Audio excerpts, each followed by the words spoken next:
Salt and pepper's here and we're in effect. Want you to push it back. Cooling by day and by night. Working up a sweat. What's going on, y'all? It's your girl, according to Jana Teese, and I'm back with a recap of Real Housewives of Potomac, Season 9, Episode 4. Happy Halloween, although it'll probably be Friday when y'all see this. It's all good, though. It's Halloween. I'm salt, pepper, Sprinderella. I'm all three of them, okay? But without further ado, let's get into it. So we picked up where we left off last episode. The ladies are arriving to Lake Norman, and Mia is talking to Karen, trying to get information about, the case. And Karen says she can't talk about it. Mia thinks she's deflecting, but if it's a legal matter, she really can't talk about it. But whatever. Then in the other car, we have Wendy, Giselle, and I think Jassy, I think it was Jassy. And Giselle tries to bring up, the whole Karen DWI situation. And Wendy's like, Karen is not here to defend herself, so we are just going to move forward. And kudos to Wendy for that. It was Wendy, Jacqueline, and Giselle. Anyway, then we have Ashley, Jassy, and Kay in the other car. They're just talking about age gaps and dates and relationships and all that stuff. Who cares? Whatever. Wendy asked Giselle, how are her and Karen? Giselle says they need to talk things out, and Wendy's like, okay, do it tonight because tomorrow is Wendy's birthday, and Wendy is 40, and she's gonna tell everybody that she's 40, which is, awesome. Then, they start talking about other things. They get to the house, and Mia, honey, you did that, okay? Mia got the house all set up. The house is gorgeous. They got a personal concierge. Butler is assigned to the ladies. Each lady, or each 2 or 3 ladies, has their own butler. Yes, ma'am, Miss Mia. So they're giving out the rooms. Everybody gets a nice room except Kay and Stacy. They're the newbies, so they get stuck with the bunk beds. Whatever. And Wendy's room is decorated all nice and pretty for her birthday. And Karen's like, oh, every time it's my birthday, something awful always happens or whatever. And then they flash back to all the times that Karen's birthday has been a disaster. All right, Karen, we get it. She just keeps bringing it up in the whole episode, which was getting annoying. So, moving on.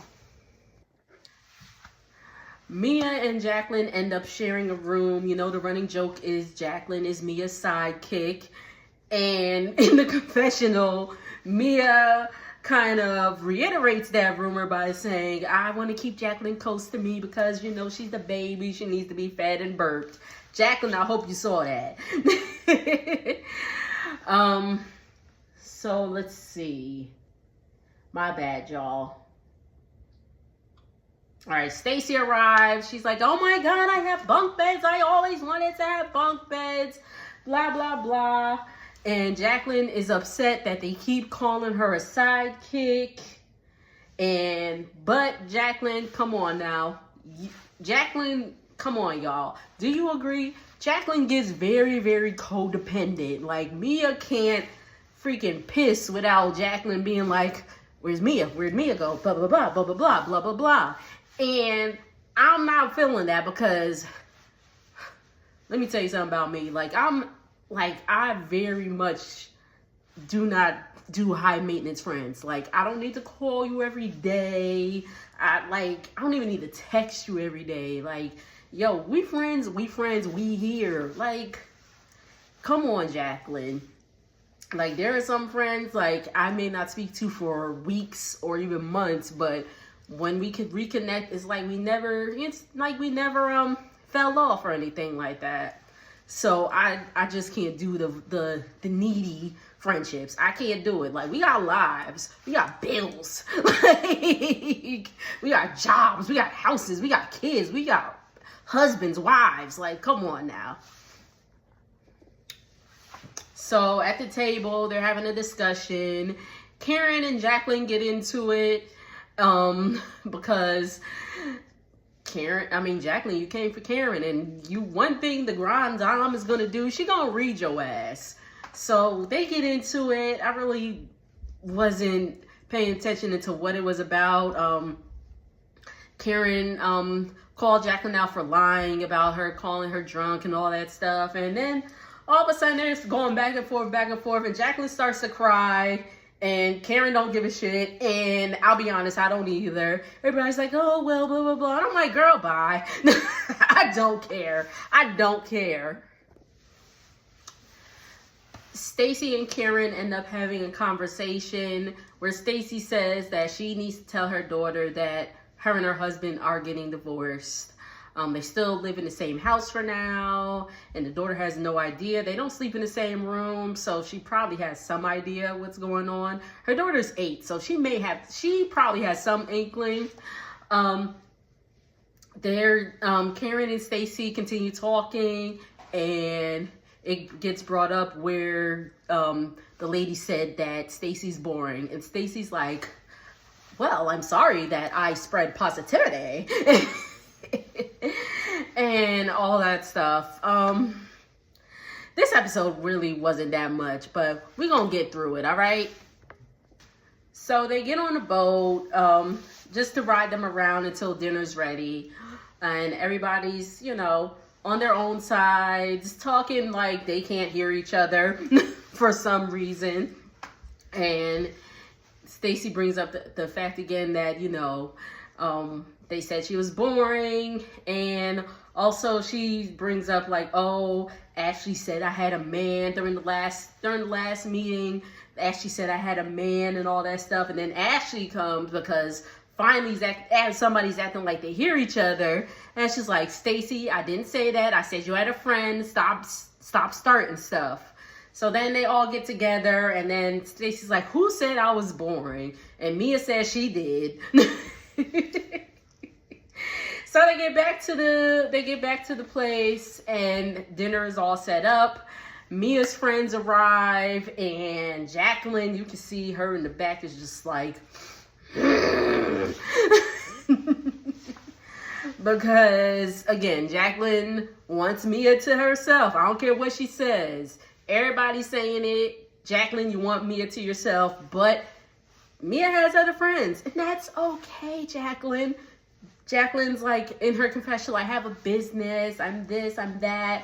Even in the episode, she's like, I am this, I'm serving you body, I'm serving you this, I'm serving you that, blah, blah, blah, blah, blah. And it's like, okay, girl. Let me stop. But, so they're having dinner, and to my point, they're having dinner. Mia's friends are saying, how they knew Mia, and like, oh, I was there when Mia was getting married to G and all that stuff. And Jacqueline's like, I was there way before that. I've been there since middle school. Da da da da da. That's like, girl, ain't nobody ask you. We know this. We're asking the friends that we just met. Okay? Karen and Giselle have a conversation, and they agree to be more in communication with things. So they move on from there. Giselle leaves because she has to go to her daughter's cap and gown ceremony, the twins. So she's leaving. She's going to leave. And then after the ceremony, she's flying back in for the next day. Anyway, they go back to Mia's friends. There's a friend there by the name of Joy. Karen says in her confessionals that she hung out with Mia and Joy one time, and it was a good time. She was like, oh, we had some fun. So then in the episode, Mia says, so Karen, like, you know how you went out with me and Joy? And Karen's like, yeah. She's like, well, after you left us, you butt dialed us. Like, and she's saying it just like that. She's like, you butt dialed us. And we heard you, and you were like, oh, the ladies think that, like, I'm with Ray. And then the episode goes off. So, I know what where Mia's probably going with this. It's probably nothing. And if it is what it is, I guess. But that's pretty much it. Thank you so much for tuning in. Make sure to like, comment, and subscribe. Happy Halloween. Christmas does not start tomorrow. Not in my book. Y'all waiting for Mariah. I'm waiting for Shirley. If you know, you know. Beans, greens, potatoes, tomatoes. Later, y'all.